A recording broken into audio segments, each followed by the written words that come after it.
Beats. ಒಂದು ಸುಂದರವಾದ ಕೊಳದಲ್ಲಿ ಒಂದು ಪುಟ್ಟ ಆಮೆ ವಾಸ ಮಾಡ್ತಾ ಇತ್ತು. ಅದೇ ಕೊಳದಲ್ಲಿ ವಾಸವಾಗಿದ್ದ 2 ಹಂಸಗಳನ್ನ ಆಮೆ ಪ್ರತಿದಿನ ನೋಡ್ತಾ ಇತ್ತು. ಒಂದು ದಿನ ಆಮೆ ಆ ಹಂಸಗಳ ಫ್ರೆಂಡ್ಶಿಪ್ ಮಾಡಬೇಕು ಅಂತ ಯೋಚನೆ ಮಾಡ್ತು. ಹಂಸಗಳು ಕೂಡ ಆಮೆ ಜೊತೆ ಫ್ರೆಂಡ್ಶಿಪ್ ಬೆಳೆಸೋಕೆ ಒಪ್ಕೊಂಡು. ಒಂದಿನ ಆಮೆ ಕೇಳ್ತು, ನೀವ್ಯಾಕೆ ಈ ಸುಂದರವಾದ ಕೊಳ ಬಿಟ್ಟು ಹಾರಿ ಹೋಗ್ತೀರಾ? ಯಾಕಂದ್ರೆ ನಾವು ನಮ್ಮ ಗೂಡಿಗೆ ಹೋಗ್ಬೇಕಲ್ವಾ, ಅದಕ್ಕೆ ಹಾರ್ತೀವಿ. ಈ ಕೊಳನೆ ತುಂಬಾ ಸುಂದರವಾಗಿದೆಯಲ್ಲ ಗೆಳೆಯ. ಆಕಾಶದಲ್ಲೇನಿದೆ? ಎಲ್ಲ ಖಾಲಿ ಖಾಲಿ. ಇಲ್ಲ ಗೆಳೆಯ, ನೀನ್ ತಿಳ್ಕೊಂಡಿರೋದು ತಪ್ಪು. ನಾವು ಹಾರುವಾಗ ದೊಡ್ಡ ಪರ್ವತಗಳು, ಹರಿಯೋ ನದಿ, ಗಿಡ ಮರ ಎಲ್ಲ ಎಷ್ಟು ಸುಂದರವಾಗಿ ಕಾಣುತ್ತೆ ಗೊತ್ತಾ. ಸುಂದರವಾದ ಹಳ್ಳಿಗಳು, ಅಲ್ಲಿ ಕಾಣೋ ಜನಗಳು ಎಲ್ಲ ಎಷ್ಟು ಅದ್ಭುತ ಗೊತ್ತಾ. ಇದು ಕೇಳೋಕೆ ತುಂಬಾನೇ ಮಜವಾಗಿದೆ. ನೀವು ಪರ್ವತಗಳ ಮೇಲೂ ಕೂಡ ಹಾರ್ತೀರಾ? ಹೌದು ಗೆಳೆಯ, ಬರೀ ಬೆಟ್ಟ ಅಲ್ಲ, ಮೋಡಗಳ ಮೇಲೂ ಹಾರ್ತೀವಿ.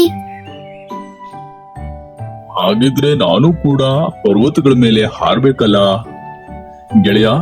ನನ್ನನ್ನು ಕೂಡ ನಿಮ್ ಜೊತೆ ಕರ್ಕೊಂಡು ಹೋಗ್ತೀರಾ? ನೀನು ನಮ್ ಜೊತೆ ಹಾರ್ತೀಯಾ? ಅದು ಆಗೋ ಮಾತಲ್ಲ ಬಿಡು. ನಿನಗೆ ನಮ್ಮ ಹಾಗೆ ರೆಕ್ಕೆ ಇಲ್ವಲ್ಲ, ಹೇಗ್ ಹಾರ್ತೀಯಾ? ಹಾಗೆಲ್ಲ ಅನ್ಬೇಡ ಗೆಳೆಯ, ನನಗೂ ಹಾರೋ ಆಸೆ ಆಗ್ತಾ ಇದೆ. ಹೇಗಾದ್ರೂ ಮಾಡಿ ನನ್ನ ನಿಮ್ ಜೊತೆ ಕರ್ಕೊಂಡು ಹೋಗ್ತೀರಾ? ಹಾಗಾದ್ರೆ ನೀನು ಹಾರುವಾಗ ಮಧ್ಯೆ ಮಾತನಾಡಬಾರ್ದು. ಹಾಗೆ ಆಗ್ಲಿ ಗೆಳೆಯ. ಹಾಗಂತ ಹೇಳಿ ಹಂಸ ಒಂದು ಉದ್ದವಾದ ಕೋಲನ್ನ ತಗೊಂಡ್ ಬಂತು. ನಂತರ ಹಂಸಗಳು ಕೋಲಿನ ತುದಿಯನ್ನ ಹಾಗೂ ಆಮೆ ಕೋಲಿನ ಮಧ್ಯಭಾಗದಲ್ಲಿ ಹಿಡಿದುಕೊಂಡು ಆಕಾಶಕ್ಕೆ ಹಾರಿದವು.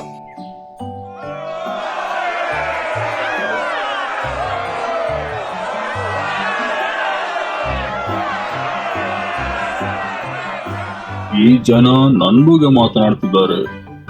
ಅಯ್ಯೋ ದೇವ್ರೆ.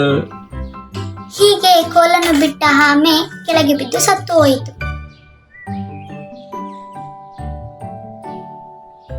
ಈ ಕಥೆಯ ಸಾರಾಂಶ ಏನಂದ್ರೆ, ನಾವು ಯಾವಾಗ್ಲೂ ಸರಿಯಾದ ಸಮಯದಲ್ಲಿ ಮಾತ್ರ ಮಾತನಾಡಬೇಕು.